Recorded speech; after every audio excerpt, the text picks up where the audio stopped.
ওর মাথাটা গুড়িয়ে দেওয়া উচিত। ইসরায়েল বাপ কা বেটা, নরেন্দ্র মোদী জিন্দাবাদ, নেতানিয়াহু জিন্দাবাদ। গাজাকে একদম মাটিতে মিশিয়ে দিয়েছে না, কিচ্ছু নেই, ঘাস ছাড়া কিচ্ছু নেই।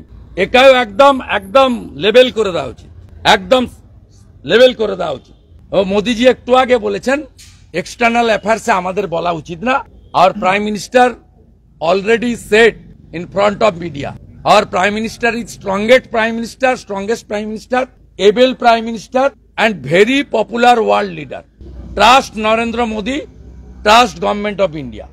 Narendra Modi will do the appropriate action within short period. এখন যে কোনো ব্র্যান্ডের পুরাতন এসি বদলে নতুন ওয়ালটন এসিতে উপভোগ করুন 25% ছাড়। আমি বলেছিলাম যাহা মোথাবাড়ি তাহাই আমার বাড়ি, আজকে বলছি যাহা মুর্শিদাবাদ তাহাই কাশ্মীর। টার্গেট 1, হিন্দু নিধন করো। মহিলাদের ছেড়ে দিয়েছে যাতে ফিরে এসে পাড়াতে, এলাকাতে, ওয়ার্ডে, নগরে, শহরে বলতে পারে যে হিন্দু পরিচয় দেখে খুন করেছে, যাতে বাঙালি যারা টুরিস্ট প্রিয় বাঙালি, ট্যুরিজম প্রিয় বাঙালি, তারা বেড়াতে গিয়ে এবারে হিন্দু পরিচয় দেবে না, নাম পাল্টে বলবে। শুভেন্দু অধিকারী যদি বেড়াতে যায়, শুভেন্দু অধিকারী কাশ্মীরে জিজ্ঞেস করলে বলবে আমার নাম জাভেদ মুন্সি। শুভেন্দু অধিকারীকে যদি বলা হয় কালমা পড়তে, এখন থেকে বাঙালি পর্যটকরা যারা মুসলিম অধ্যুষিত কেরালা বা কাশ্মীরে যেতে চান, তাদেরকে এখন থেকে কলমা একটা লাইন প্র্যাকটিস করে যেতে হবে। সেই জন্য বাড়ির স্ত্রী, বোন, মহিলাদেরকে ছেড়ে দিয়েছে, পুরুষদেরকে খুন করেছে, যাতে সমগ্র হিন্দু সমাজের কাছে এই বার্তাটা যায় যে তোমরা কখনো হিন্দু পরিচয় দেবে না, হিন্দু পরিচয় দিলে তোমাদের প্রাণ চলে যাবে।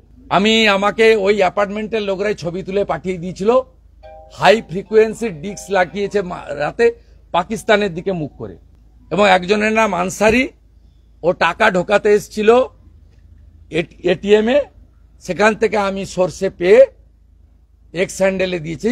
আপনারা সবাই বারুইপুর রাস করে যান আপনাদের অফিসের পারমিশন নিয়ে।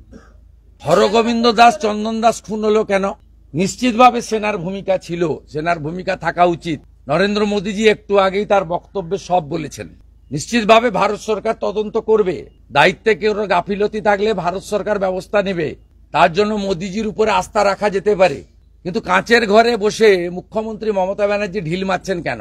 হরগোবিন্দ দাস, চন্দন দাস বাড়িতে ঢুকে জবাই করা তরবারি দিয়ে কাটলো কেন মাননীয় মুখ্যমন্ত্রী? আপনার পুলিশ শাটারের ভিতরে ঢুকে গেছিল কেন? আপনার পুলিশ হাওয়া হয়ে গেছিল কেন ধুলিয়ান, মুর্শিদাবাদ, শামসেরগঞ্জে?